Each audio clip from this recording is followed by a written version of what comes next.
¿Qué tal, Jimena? Marjorie, Nick, ¿cómo están? Buenos días.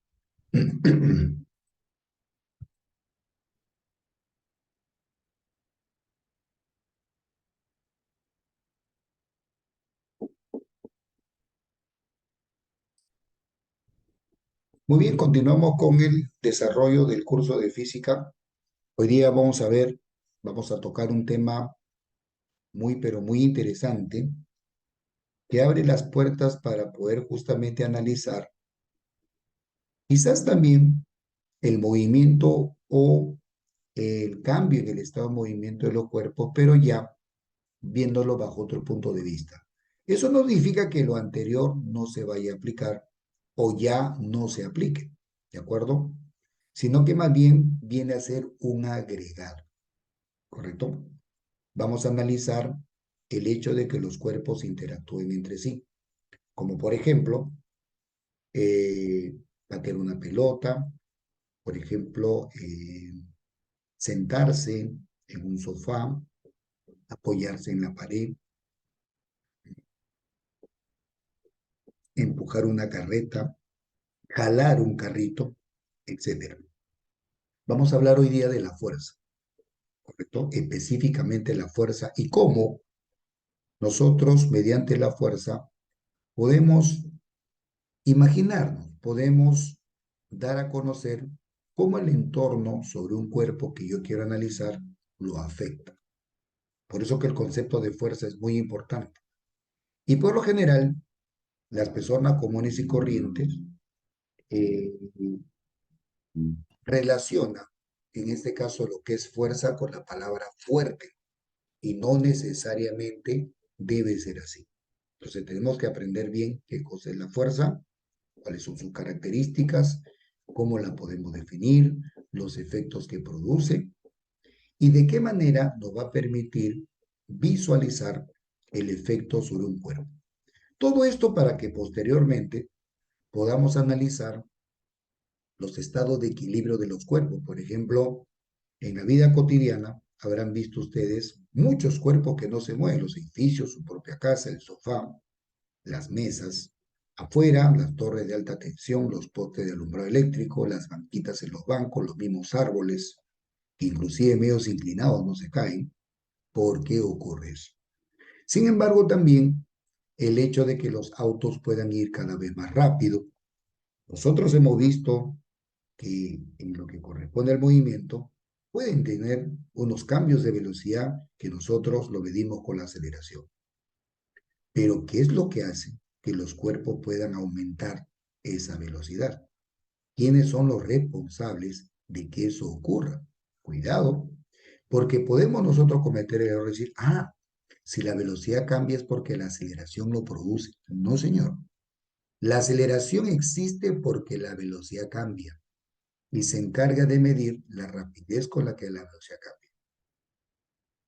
Entonces, tenemos que decir primero que la velocidad cambia y por esa razón existe la aceleración.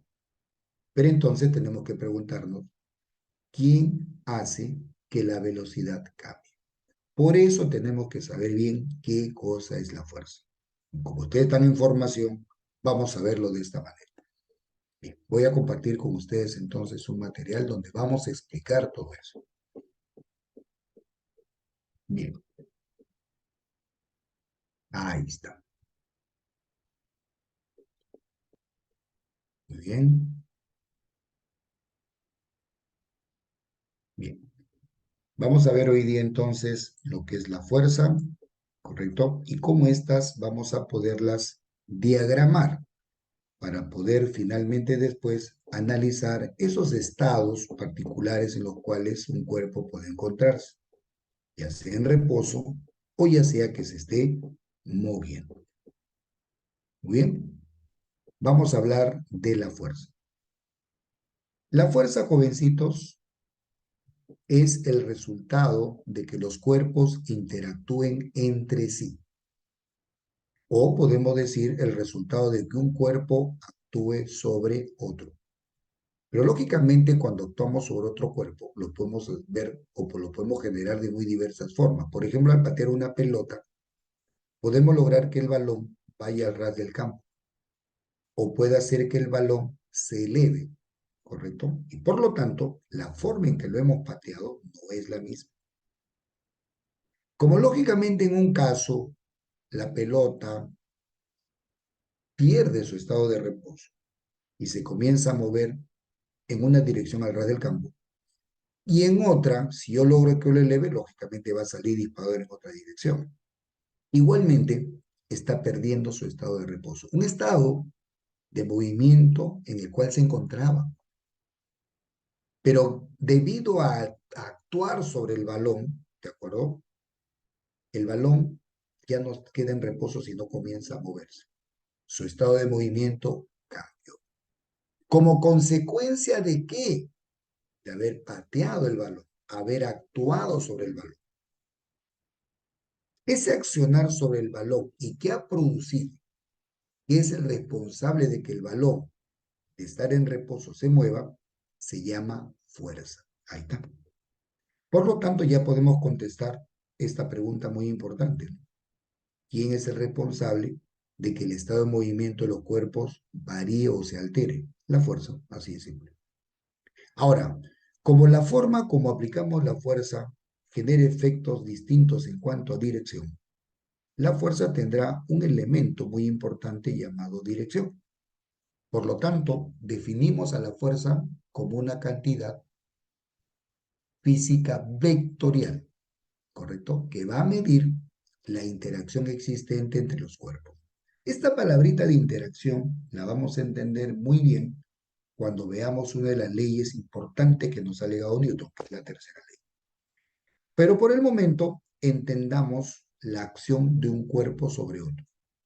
Una persona patea una pelota, una persona empuja una carreta, una persona se apoya en la pared, se sienta en un sofá, etc. ¿Ya? Accionar sobre otro cuerpo.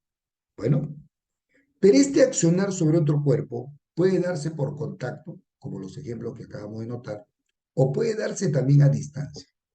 ¿Qué, profe? ¿Cómo yo puedo generar una fuerza sin tocar al otro cuerpo? Claro, lo que pasa es que esta interacción a distancia se va a dar cuando se manifiesta algunas propiedades que presentan los cuerpos, entre ellos la masa, otra la carga eléctrica y otra el magnetismo.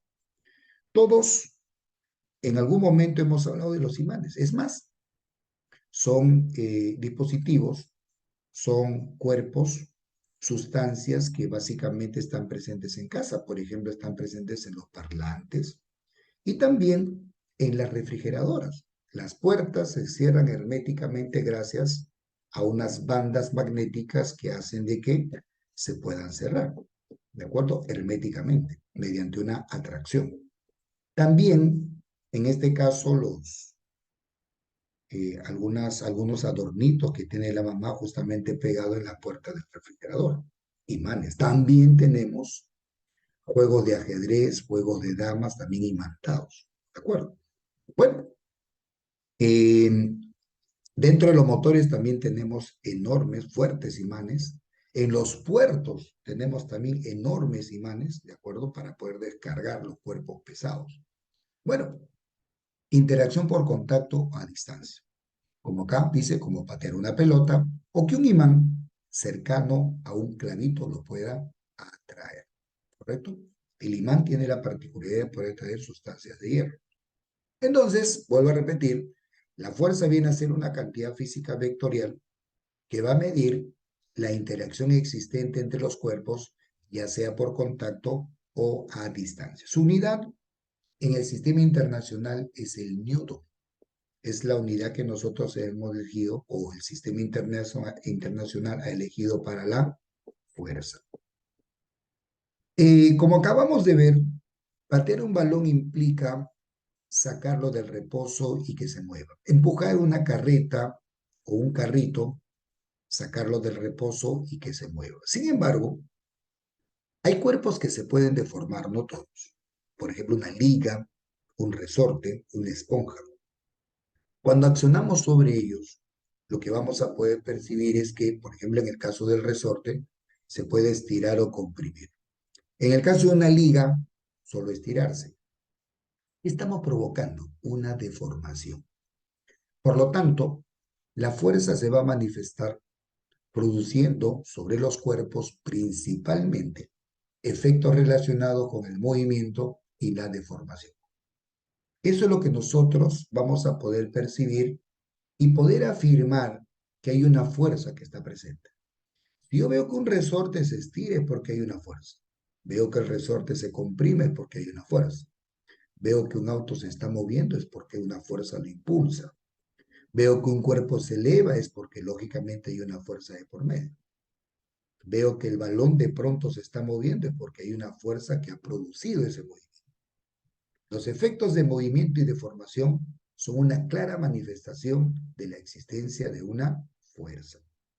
Bien, acá tenemos, miren, fuerzas por contacto. Acá están algunos ejemplos. Alguien, una persona, mira, una manito, coge el extremo libre del resorte y lo estira. Le está aplicando una fuerza. Un niñito, ¿no? O una persona, una señora, una mamá, está paseando, por ejemplo, a su bebito, a su hijito, en su carrito y está actuando sobre el carro a través de la fuerza. Mira, hay una manifestación importante, una propiedad de los sólidos de transferir la fuerza a través de la misma. Jala el carrito a través de la cuerda, está accionando sobre el carrito por contacto. Y acá fíjense, un jugador, ¿no? Eh, patea este balón. Mientras que esta señora sacó del reposo al carrito, movimiento, esta manito estiró al resorte de formación.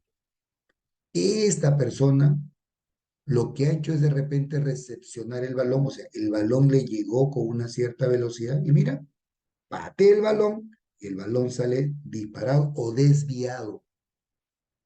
¿Qué cosa alteró? Alteró su estado de movimiento. El movimiento propio se fue alterando en su dirección.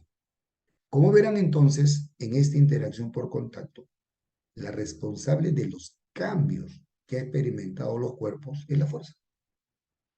Entonces, cuando nosotros decimos que la velocidad de un cuerpo cambia, la responsable de ello es la fuerza. Pero esos cambios en el tiempo son medidos por la aceleración, como vamos a ver después. Y mira, interacción a distancia. Existen tres propiedades que los cuerpos tienen, razón por la cual ellos van a poder interactuar entre sí, es decir, ejercerse fuerzas. Una de ellas es la que nos ha legado Newton. Debido a las masas, los cuerpos se atraen, solo se atraen, y generan las llamadas fuerzas gravitacionales. Los cuerpos, debido a sus masas, se atraen. Pero para que esa atracción se pueda dar, la masa de al menos de uno de los cuerpos que interactúan debe ser gigantesca. Pero ahí va, ya tenemos un tipo de interacción a distancia. Otra propiedad que hace que los cuerpos puedan interactuar entre sí sin tocarse es la carga eléctrica. Pero a diferencia de las fuerzas magnéticas, las fuerzas eléctricas pueden ser de atracción o repulsión. Igualmente, las fuerzas magnéticas, como consecuencia del magnetismo que presentan los cuerpos, entre ellos los imanes. Igualmente, para las fuerzas magnéticas puede ser de atracción o de repulsión.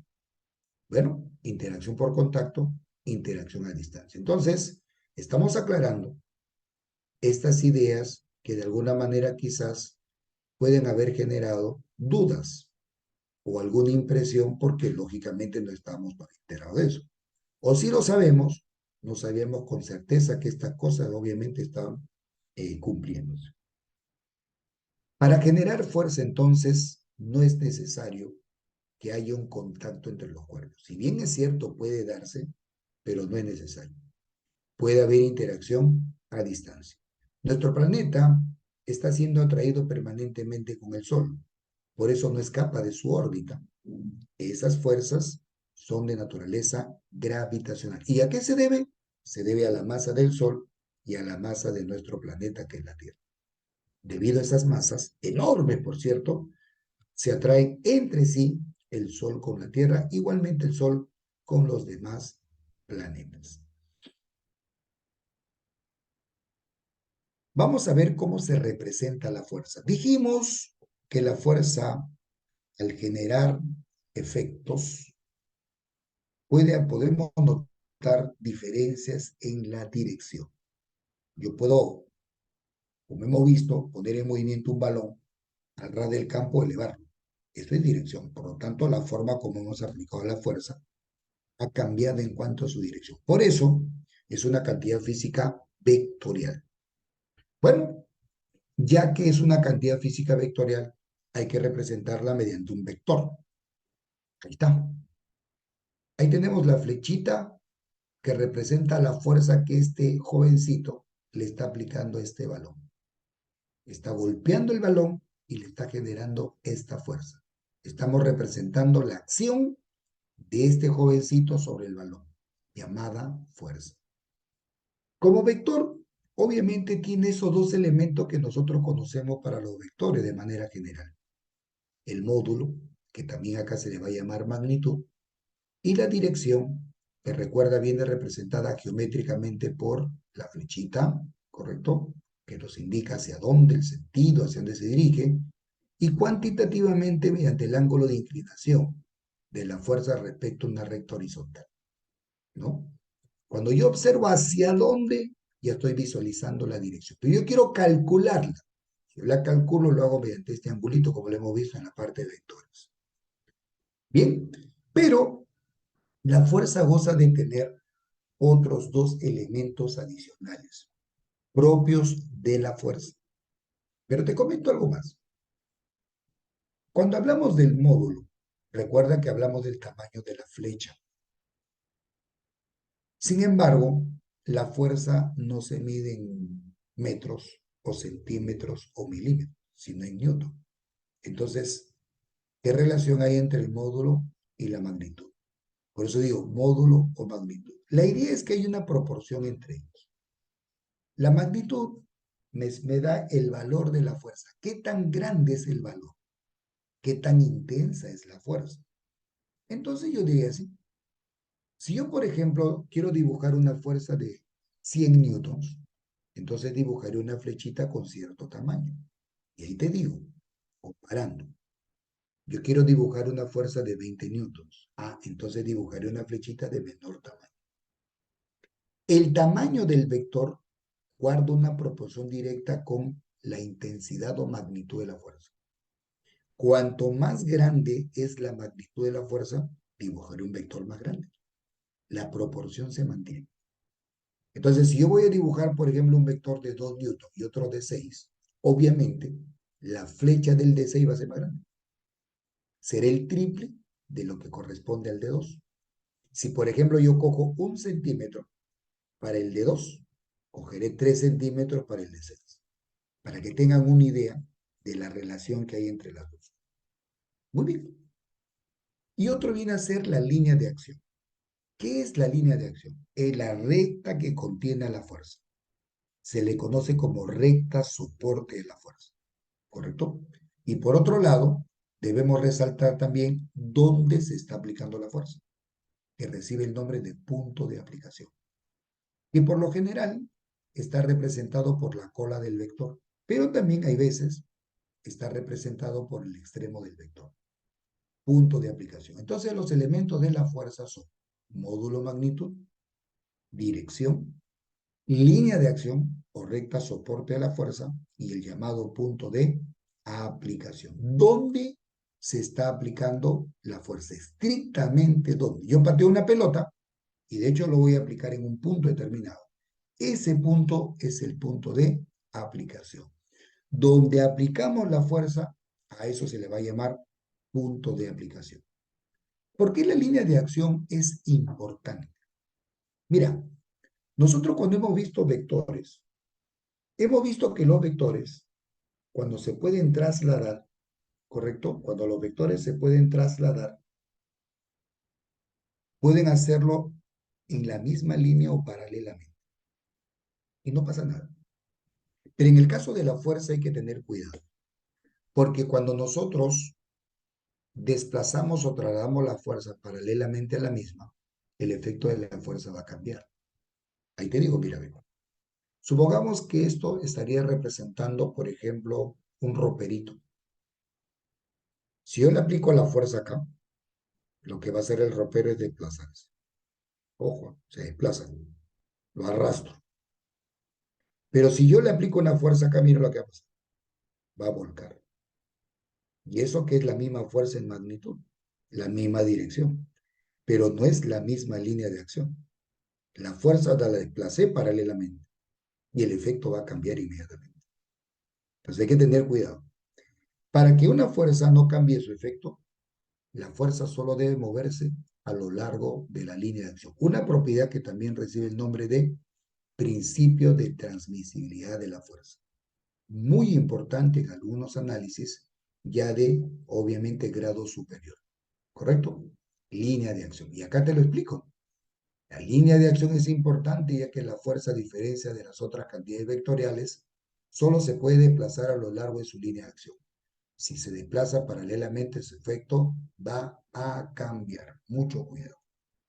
Bien, como cantidad física vectorial, entonces, tenemos ahí la representación de la fuerza. Muy importante para lo que vamos a ver más adelante.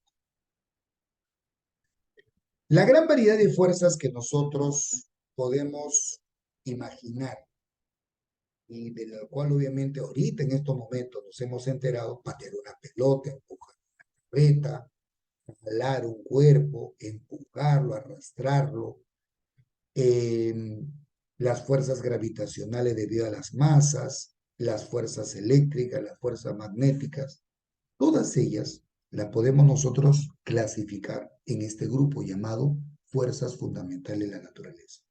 Ahí te digo, las fuerzas gravitacionales son las más antiguas.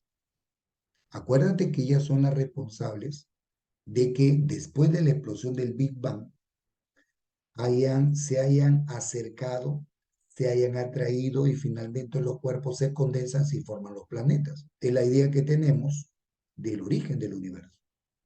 Son las más antiguas, pero por cierto también las más débiles. Son las de magnitud más pequeñita de las que nosotros vamos a mencionar a continuación. Ellas son las responsables de la atracción que existe entre los cuerpos debido a sus masas. Ojo, a sus masas. Que por cierto, para que estas fuerzas tengan una magnitud bastante fuerte, o sea, se puedan manifestar y la atracción se dé, al menos uno de los cuerpos tiene que ser de una masa gigantesca. Tan así que si las masas son muy pequeñas, estas fuerzas son totalmente despreciables porque no se van a manifestar.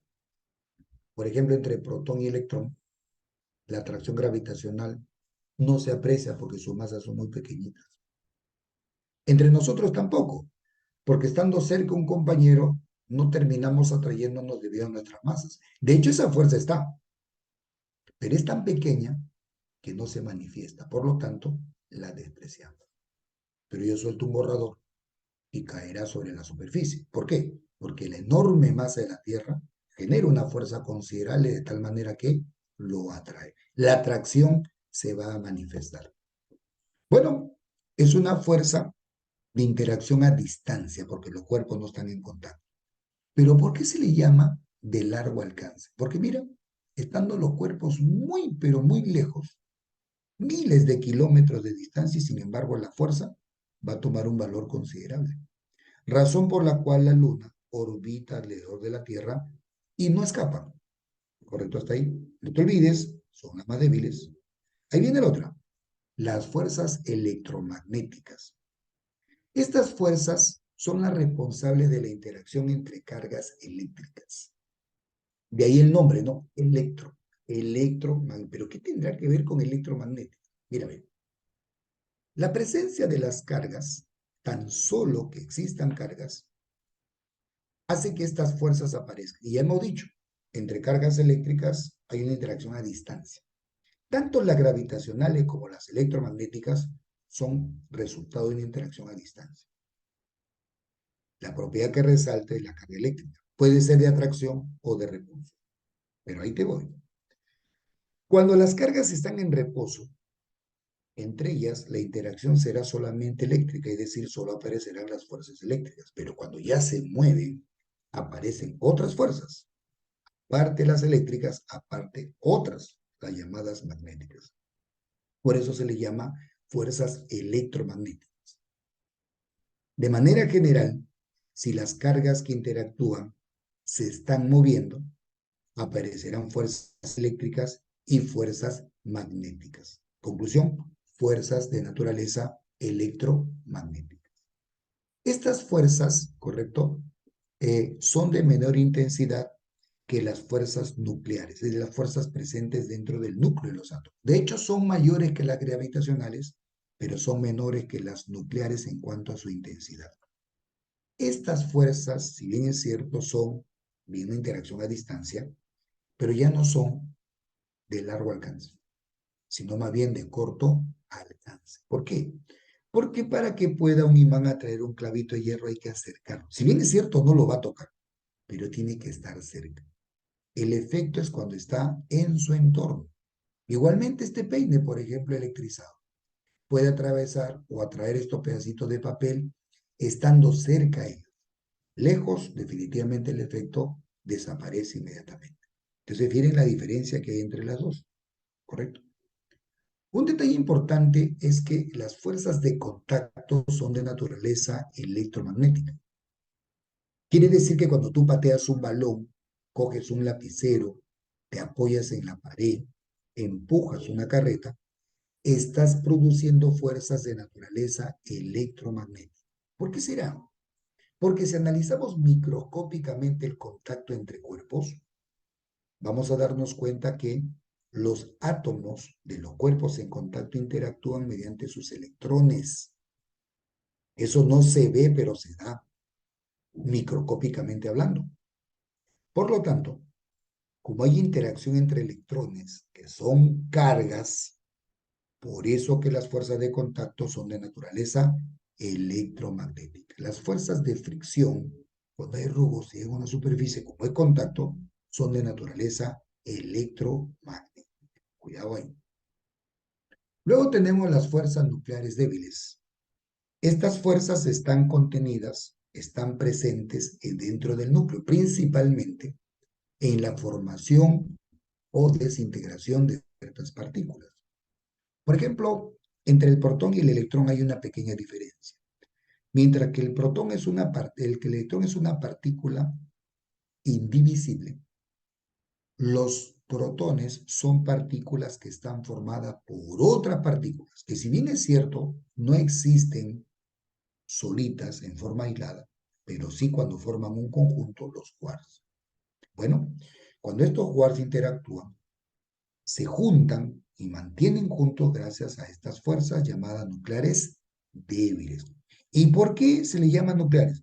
Porque están presentes en el núcleo, ya que los protones, correcto, son partículas que pertenecen al núcleo, correcto, hasta ahí. Ahí tenemos, por ejemplo, la desintegración, correcto, de un elemento radiactivo, como el uranio, por ejemplo. Las fuerzas nucleares fuertes también están presentes en el núcleo. Y estas son las más fuertes de todas, las más fuertes de todas, ¿correcto? Hasta ahí. Pero, ¿qué hacen estas fuerzas? Estas son las responsables de mantener al núcleo compacto. Ahí te digo, en el núcleo, acuérdate que se encuentran los famosos nucleones, que son los neutrones y los protones. Pero ¿por qué el núcleo se mantiene compacto? No lo puedo dividir, porque simplemente los nucleones, que son los protones y los neutrones, están fuertemente cohesionados gracias a estas fuerzas llamadas nucleares fuertes. Justamente como los nucleones tienen que estar muy cerca entre sí para que se puedan atraer y mantenerse el núcleo compacto, estas fuerzas son de muy corto alcance. ¿Estamos de acuerdo? Para que yo pueda dividir un núcleo, lo primero que tengo que hacer es debilitar estas fuerzas. Como ellas adquieren una magnitud muy intensa, cuando están juntitos, muy juntos, entonces lo único que tengo que hacer es separar un poco los nucleones para que estas fuerzas se debiliten y puedan finalmente separarse en los núcleos. ¿Estamos de acuerdo? ¿Pero por qué se van a separar? Porque recuerda que están los protones que tienen carga y como ellos tienen carga del mismo signo, va a haber una repulsión eléctrica entre ellos. Eso significa que dentro del núcleo están en pugna dos fuerzas. Las fuerzas nucleares fuertes que mantienen atraídos a los nucleones y las fuerzas de repulsión eléctrica de los protones. Como los nucleones están muy cerca, estas fuerzas nucleares fuertes son muy, pero muy intensas, predominando ante las eléctricas de repulsión. Por lo tanto, mantienen compacto el núcleo. Es difícil poderlos dividir. Si yo logro que estos nucleones se separen un poquito, deformo el núcleo, ellas terminan separándose un poquito y la fuerza se debilita. Y ante ello queda el predominio de las fuerzas eléctricas de repulsión. Y eso hace que los núcleos se puedan dividir, lo que da origen a la llamada fisión nuclear, que está presente, por ejemplo, en el Sol, en las enormes estrellas que nosotros conocemos. Bien, ahí tenemos las llamadas, ojo, tenemos las llamadas fuerzas, en este caso fundamentales de la naturaleza. Newton nos ha legado, ojo, tres leyes importantes. Por un lado, tenemos la primera ley de Newton. Las leyes de Newton son un conjunto de principios y fundamentos que permiten analizar, ¿correcto?, el movimiento de todos los cuerpos. Principios que gobiernan el movimiento de todos los cuerpos, pero son válidas solo respecto a observadores, ¿correcto?, que se encuentran en reposo viajándose con velocidad constante, llamados observadores inerciales. De hecho, un observador que tenga aceleración no las puede usar porque entraría en contradicción. La primera ley de Newton se le conoce como ley de la inercia y establece que toda partícula en reposo o viajando con MRU, ¿correcto?, afectada por un conjunto de fuerzas, conservará dichos estados siempre y cuando todas las fuerzas sumen cero.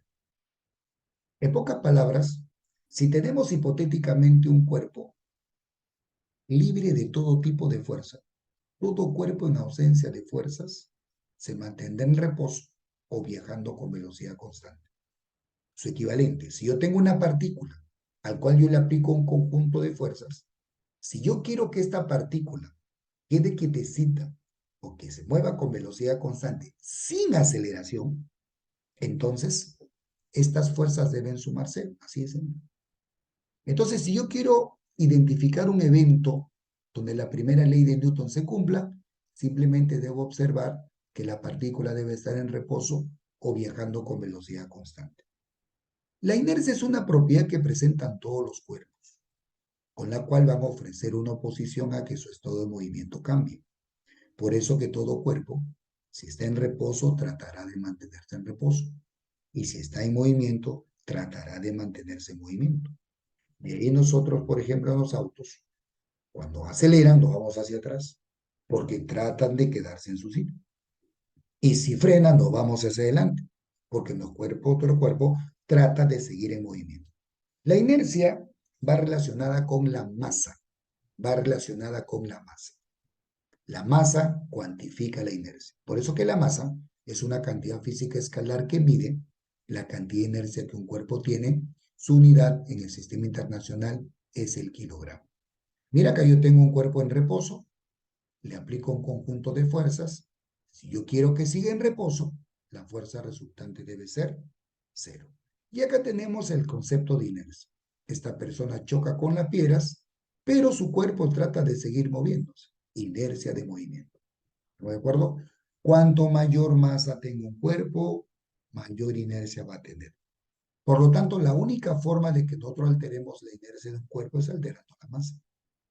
Por eso, todo cuerpo en reposo, el que tenga mayor masa, será más difícil moverlo. Si yo tengo cuerpos que se están moviendo, será más difícil detener el que tenga mayor masa. Tercera ley de Newton. Bueno, nosotros tenemos en sí tres, pero vamos a estudiar ahorita dos de ellas, ¿correcto?